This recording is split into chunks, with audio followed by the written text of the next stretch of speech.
Hello, lovelies. Welcome to Elle's Cottage. I'm Elle, and I'm so glad that you're here with me today. Today, I'm taking you behind the writing desk as we go on a book writing journey. So, I have been working on books all of my life, but I really took it seriously last year, and I finally delved into the story that has been on my heart, that I've been daydreaming about. Especially for the last 5 or 6 years, I've had this story in my mind just percolating and I just love it. And so last year I turned it into a novella and finished it up and I was so excited. But right now I'm even more excited because I've decided to take this story and turn it into a full-length novel. Now that's what I really imagined for this book from the beginning. So I'm really excited to make that dream come true, go back and revisit this beautiful story and create a full, rich, deep experience for all of you to enjoy. So today we're going to talk a little bit about that and what my story is about, and I got some amazing questions from you guys online as well about the story. So we are going to take a little tour and enjoy the process.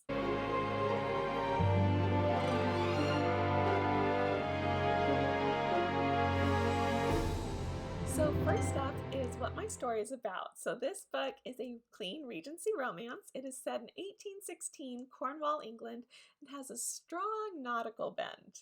Now, I'm obsessed with the ocean. I absolutely love the sea. I love the salty air, the seagulls, the ocean waves. I love tall ships, the Royal Navy during the Age of Sail. It captures my soul. It is utterly entrancing. So this book has all those things in it. This book was an indulgence for me. It also has another theme that I have been keeping a secret for several years. And I finally got this pendant, which actually is a symbol of my secret. So you guys guessed it on Instagram. I am so proud of you. I did not think you'd be able to guess it based off of this pendant purely, but you did. So bravo to you guys. It is lighthouses.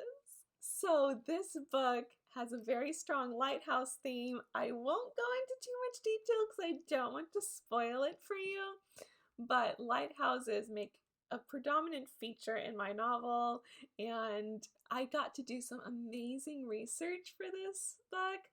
I am obsessed with research as well. So I will go down a rabbit hole and I am like, I am gone whenever I'm doing research. I absolutely love it. But one of the things that we got to do for this book was go on a research trip. So this was actually 5 years ago. This is 2021. So 5 years ago, this spring, I got to go on a research trip. I was on spring break from college. I met my mom up in San Diego, California, which is where I was born. I love it. It's my favorite city. And we got to go see a lighthouse and tall ships. So I was in heaven. It was the best trip ever. So I loved it. But we got to see the Point Loma Lighthouse in San Diego, which was so charming. It's this tiny little lighthouse, but has this beautiful history. It is so well kept. You can tour it as well. They've got other buildings and museums that you can see, but you can also go into the original lighthouse, which I personally loved. I took so many pictures because this book was already in my head and I knew I wanted a lighthouse as a feature. So I was able to go and look at this whole lighthouse and this whole space with my story in my head, and it was amazing. I got to do sketches and notebooks and I got to take tons of pictures, and it was so fun. Next, we went up to the San Diego Maritime Museum and we got to see the Star of India and the HMS Surprise. So these ships are absolutely gorgeous. The HMS Surprise has a strong influence in my book as well. So this is my favorite ship ever. So I love tall ships. I love researching them, and being on them is soul filling for me. But the HMS Surprise is my favorite of all ships, and part of it is because of Master and Commander. It is the ship that they used in the film, and it's amazing. It's even more amazing in person than it is in the movies, which is incredible to say because it was amazing in the movies as well. But I will stop geeking out about the ships on you. just know we got to go and it was absolutely incredible. I loved every bit of looking at the hammocks and the mess deck and getting to hold the helm. You know, even though you're not going anywhere, it's still in port. Just holding the helm of a ship is so empowering and just, I don't know, it gets me into my feels. So I loved it. It was really, really fun. That trip was the highlight of writing this story. Well, I don't know if I can say that because I loved every minute of writing this story. Even the moments where I was not sure where to go, you're struggling with the plot. I loved it. It just, it was amazing. So this book has been a long journey. I ended up putting it aside after our research trip because I had finished college and we had a lot of life stuff happening. And then last year, I needed an out. I needed an escape. And I thought, you know what? I've always wanted to write this book. And what better time than now? And I'm going to sit down and I am going to write it. I didn't know the whole plot, and that's one thing that stopped me from going further. So what I did was I actually spent 3 days pacing my room and I would talk to my mom constantly about the plot. And I just came up with so many loopholes and plot holes, and I'm like, it's not working. So I just kept pacing and thinking, and I was determined to figure it out. And finally we did. And between my mother and I, and a lot of walking and brainstorming, I came up with a story that I absolutely fell in love with. A lot of people wonder how we do this as authors. For me, it starts as a daydream. So I had this daydream 5 or 6 years ago that I loved, and it was my opening scene. I had this really big, rich opening scene in my head, and I really wanted to write that. And then later on, I had the ending. So I had the climax in my head. And again, it was this really fun scene. I really loved it, but I didn't know what happened in between. I didn't know how to get them from one point to another point. So it took a few days of pacing, a lot of processing and talking, and we worked it out.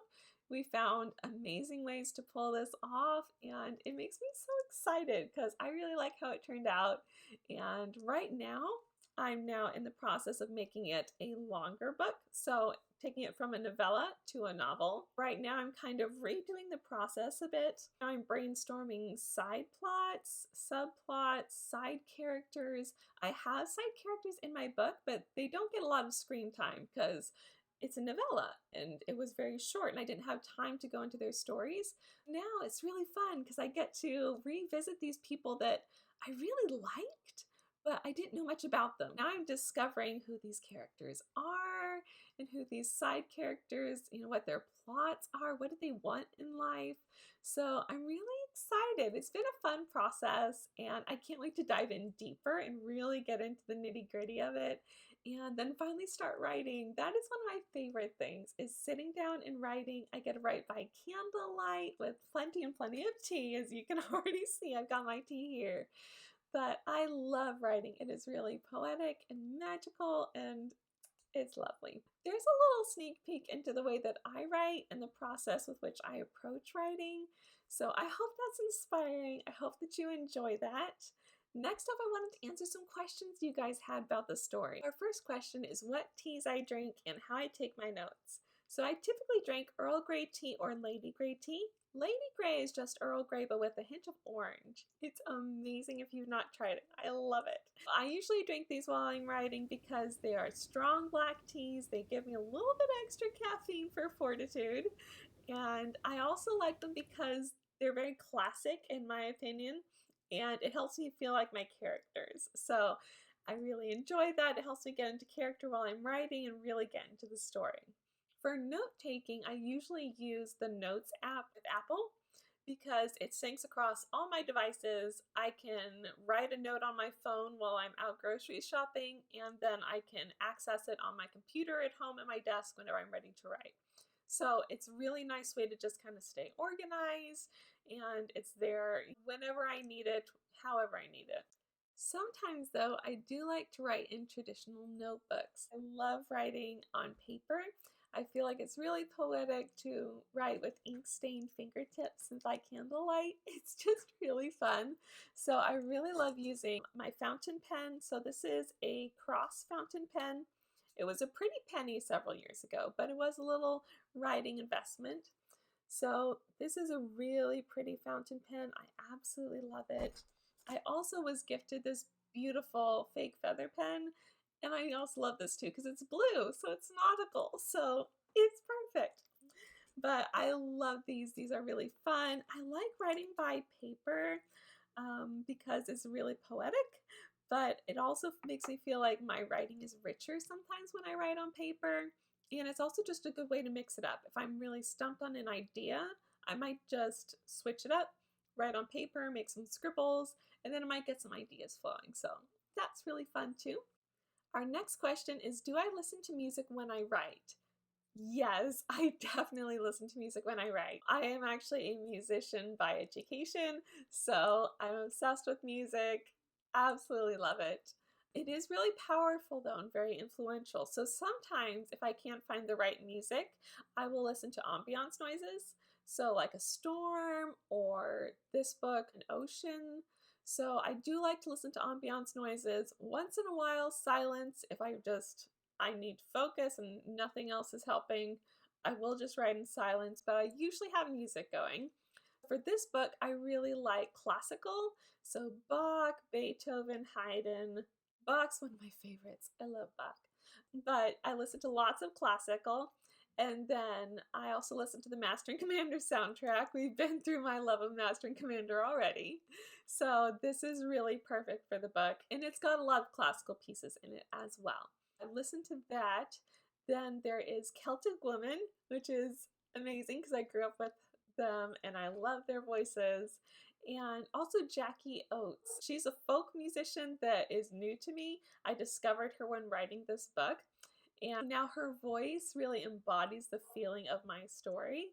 And so I really love listening to her music. Your last question was about my characters. Now, though I cannot tell you a lot about my characters yet because it's still a secret and I don't want to give away too much, I can tell you a tiniest little bit about my heroine. So my heroine is not your ignorant debutante type. She is really strong in more than one way. She's also very dutiful and incredibly brave. And you're going to get to see that bravery in this story. I'm really excited. I hope that you like her as much as I like her, and I cannot wait for you to meet her whenever this story is finished.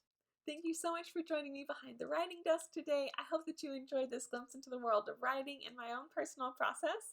I hope that it was fun and also inspiring, because if you have a story that you've been wanting to write, you should definitely go do that. I highly recommend it. It is very fun and definitely worth it.